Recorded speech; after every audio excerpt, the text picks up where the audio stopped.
mengajukan sebuah wacana, yaitu tentang praktik pengambilan keputusan yang selama ini dijalankan terutama untuk kasus-kasus di mana nilai-nilai kebajikan saling bersinggungan. Jadi untuk kasus-kasus dilema etika yang sama-sama benar. Mungkin yang ada beberapa pertanyaan nanti yang akan saya tanyakan ke Ibu tentang bagaimana Ibu mengidentifikasi kasus yang merupakan dilema etika atau rujukan moral. Yang namanya kasus di sekolah tidak semuanya merupakan dilema etika, namun ada juga yang termasuk dilema etika.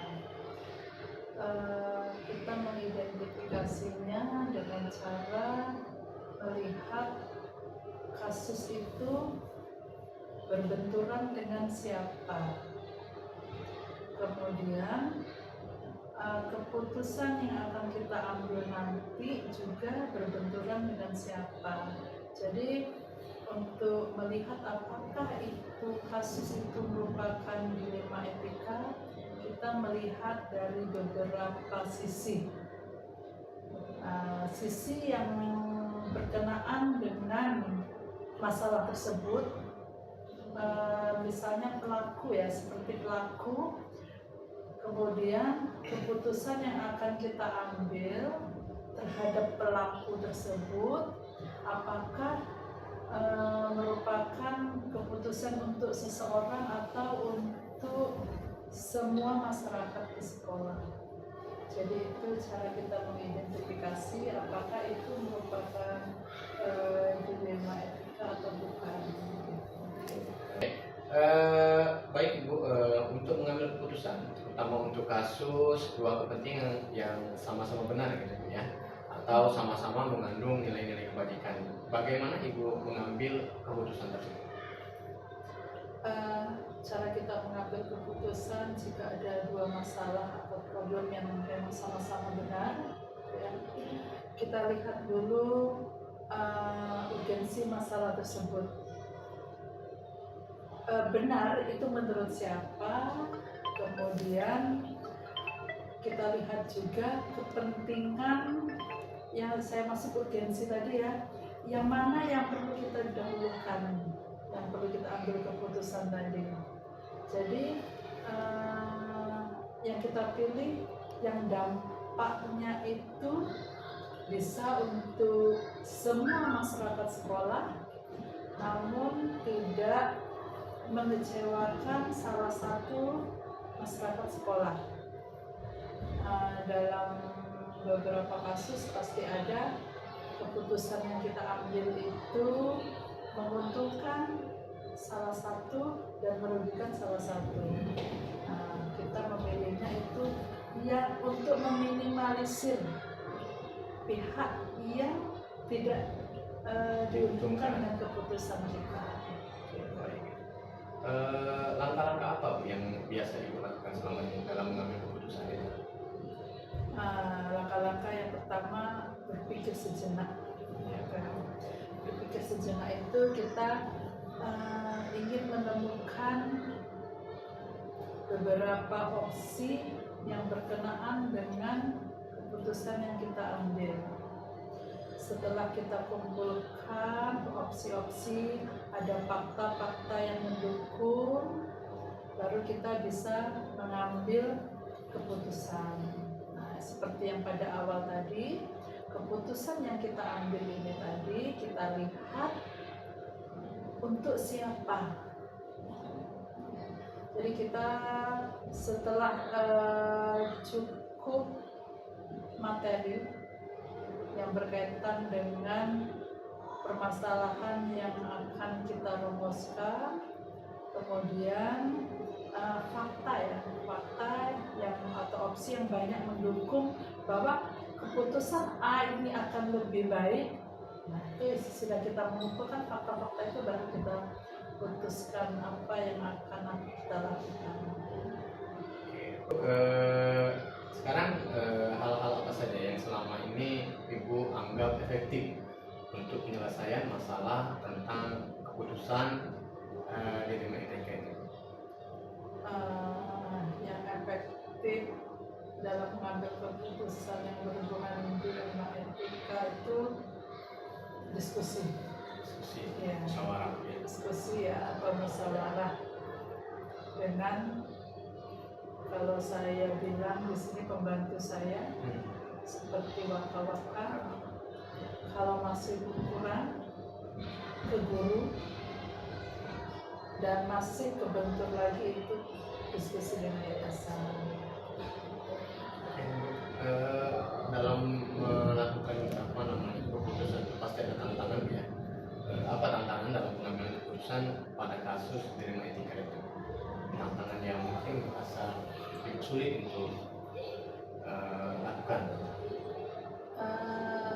Tantangannya tadi seperti tadi, kalau ada warga sekolah yang merasa dirugikan dari keputusan yang diambil, itu yang tantangannya terberat, karena kita berusaha semaksimal mungkin keputusan itu mengenakkan seluruh warga sekolah. Itu tantangannya. Namun di satu sisi kita terkadang harus menentukan mana yang terbaik. Apakah ibu mempunyai jadwal tertentu dalam penyelesaian masalah, atau penyelesaian masalah itu di saat terjadinya kasus tersebut? Kalau jadwal tertentu tidak, tapi kita usahakan secepatnya.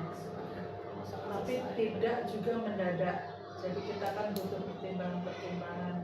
Kita tidak mau keputusan secepatnya, tapi hasilnya kurang maksimal.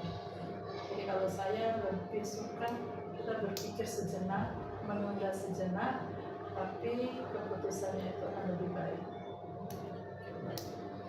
Adakah seseorang atau faktor yang bisa membantu ibu dalam mengambil keputusan untuk masalah dilema etika ini? Kalau faktor yang bisa mempengaruhi itu banyak, dan kalau seseorang itu pasti. Ya, kalau menurut saya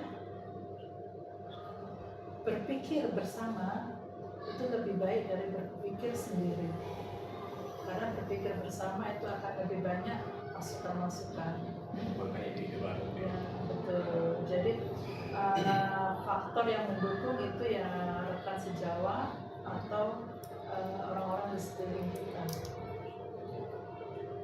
Oke, dari semua hal yang telah disampaikan tadi, kira-kira pembelajaran apa yang dapat ibu petik ya, dari pengalaman ibu pengambilan keputusan tentang dilema etika ini?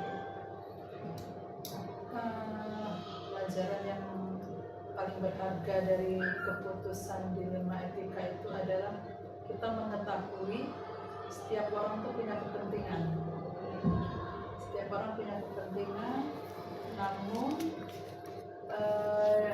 kepentingan tersebut pasti ada benturannya dengan kepentingan orang lain. Jadi disitulah kita bisa memilih, bisa menentukan kepentingan mana yang sifatnya universal.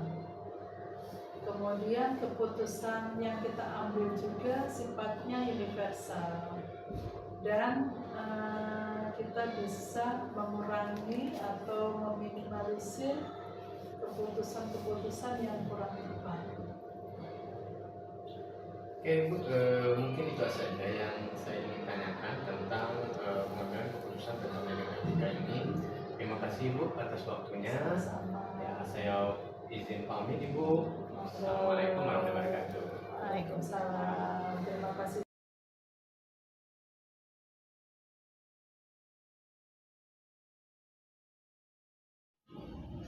Baik, Ibu. Assalamualaikum warahmatullahi wabarakatuh, Ibu. Waalaikumsalam warahmatullahi wabarakatuh. Maaf Ibu, izin minta waktunya sebentar untuk wawancara Ibu ya. Ya, boleh Bapak, silakan. Jadi wawancara ini nanti tentang pengambilan keputusan Ibu seorang pemimpin mengambil keputusan untuk menentukan keputusan akhirnya gitu Bu ya. Jadi wawancara ini bertujuan untuk mendapatkan sebuah wacana tentang praktik pengambilan keputusan yang selama ini mungkin Ibu lakukan gitu ya. terutama untuk kasus-kasus di mana nilai-nilai kebajikan saling bersinggungan itu ya, atau untuk kasus-kasus dilema etika yang sama-sama benar gitu. Mungkin nanti saya akan mengajukan beberapa pertanyaan Ibu tentang acara ini. Mungkin yang pertama tentang identifikasi masalah Bu ya. Jadi selama ini bagaimana Ibu mengidentifikasi kasus yang merupakan dilema etika atau bujukan moral? Baiklah Bapak ya, saya akan coba menjawabnya. Jadi istilah ini sendiri, kami selalu mengidentifikasi dilema etika maupun bujukan moral itu melalui beberapa langkah. Yang pertama, misalnya kita harus pahami terlebih dahulu karakteristik baik itu dilema etika maupun bujukan moral yang terjadi di sekolah. Yang kemudian kita analisis dari hasil yang sudah kita dapat, permasalahan itu kita analisis berdasarkan situasi yang terjadi pada saat itu. Kemudian kita timbang dari setiap masalah itu ada beberapa yang mungkin contoh-contoh yang pernah terjadi di sebelumnya, mungkin bisa menjadi referensi kita untuk dapat kita lakukan pengambilan keputusan lebih lanjut. Yang terakhir itu bisa kita libatkan pihak-pihak yang terkait, mungkin misalnya seperti kalau di sekolah itu ada guru kelasnya maupun wakil kesiswaan yang terjadi di sekolah ini. Oke. Selanjutnya Ibu, bagaimana Ibu mengambil keputusan, terutama untuk kasus dua kepentingan yang sama-sama benar atau sama-sama mengandung nilai kebajikan? Ya. Untuk kasusnya seperti ini, ketika dua permasalahan yang memiliki nilai-nilai yang sama, nilai benar atau salah yang sama, maka kita harus lebih selektif lagi dalam menyelesaikan kasusnya. Misalnya yang pertama, hal yang bisa kita lakukan adalah menggali dulu apa sih informasi yang bisa kita dapatkan dari masalah yang terjadi, agar kita tahu benar salah atau salah benarnya seperti itu. Yang kemudian kita catat dari apa yang sudah kita temukan, kita catat fakta maupun data yang relevan dari kasus yang terjadi. Yang ketiga, kita libatkan guru, ada wakil kesiswaan dan lainnya untuk berdiskusi untuk menyelesaikan masalah ini. Kemudian gunakan pendekatan yang pertama Pak ya, pendekatan berdasarkan bukti agar dapat adil, tidak saling menyalahkan ataupun membenarkan. Dan yang terakhir, ketika kita mengambil keputusan itu haruslah kita berkomunikasi dengan beberapa asas. Yang pertama, kita harus memikirkan keadaan murid, kemudian keadaan semua pihak, dan yang terakhir adalah patuh pada keadilan. Seperti itu untuk yang pengambilan keputusannya. Oke, baik Ibu. Oke, dalam mengambil keputusan itu langkah-langkah apa saja yang bisa Ibu lakukan selama ini? Nah, biasanya langkah yang kami tempuh, yang pertama itu mengkonfirmasi secara langsung kepada pihak yang terkait, terutama misalnya kalau siswa yang memiliki masalah. Setelah kita konfirmasi, kita tanya, kita melakukan pendekatan kepada siswa, kita identifikasi masalah yang dihadapinya. Mungkin kan setiap masalah itu ada faktor pendukungnya atau penyebabnya, itu yang kita harus pahami terlebih dahulu. Yang terakhir, kita kumpulkan informasi kebenarannya baik kepada orang tuanya maupun pihak-pihak yang terkait. Nah, terakhir baru kita dapat mendiskusikan untuk lebih memutuskan keputusan lebih lanjut. Oke, baik Ibu. Hal apa saja selama ini yang Ibu anggap efektif dalam pengambilan keputusan pada kasus dilema etika ini, Bu? Hal yang paling efektif itu setelah kita melakukan konfirmasi, kita melakukan diskusi, menimbang mana yang berat pada kebaikannya, itu yang lebih efektif untuk kita ambil keputusan. Ya, jadi masih melalui identifikasi sama melakukan diskusi. Iya, gitu, betul ya. sekali. Oke, dalam mengambil keputusan itu tidak lepas dari tantangan Ibu ya. Betul sekali. Tantangan dalam pengambilan keputusan pada kasus dilema etika itu apa menurut Ibu yang tantangannya? Pada sekolah swasta umumnya, tantangan yang terbesar yang kita hadapi itu ketika menghadapi wali murid yang memiliki pendapat yang berbeda dengan kebijakan-kebijakan atau peraturan yang diterapkan di sekolah. Terkadang mereka memiliki argumen yang selalu mereka anggap benar. Nah, itu yang menjadi dilema terbesar kita dalam menghadapi dilema etika yang ada di sekolah. Oke, itu tantangan yang besar ya. Iya, betul Oke. sekali.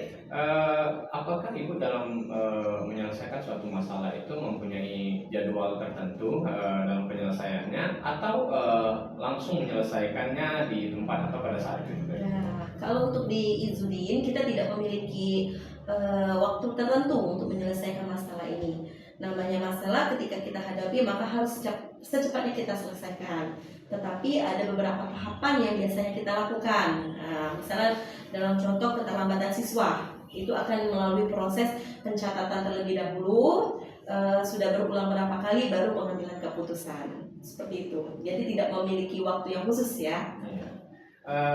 Oke, adakah seseorang atau faktor yang selama ini mungkin mempermudah Ibu dalam pengambilan keputusan dalam kasus yang terutama di ilmu etika ini?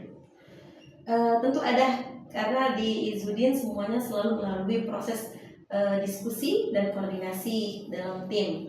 Jadi kalau kasusnya masih dalam tahap ringan, maka akan diselesaikan dalam ranah-ranah pejabat sekolah biasa seperti waka kesiswaan, waka kurikulum. Tetapi apabila kasusnya lebih dari itu yang melibatkan ranah hukum ataupun orang tua wali murid, maka kita akan melaksanakan rapat dewan pimpinan. Nah, di situ akan berkolaborasi dengan pimpinan untuk memutuskan suatu permasalahan.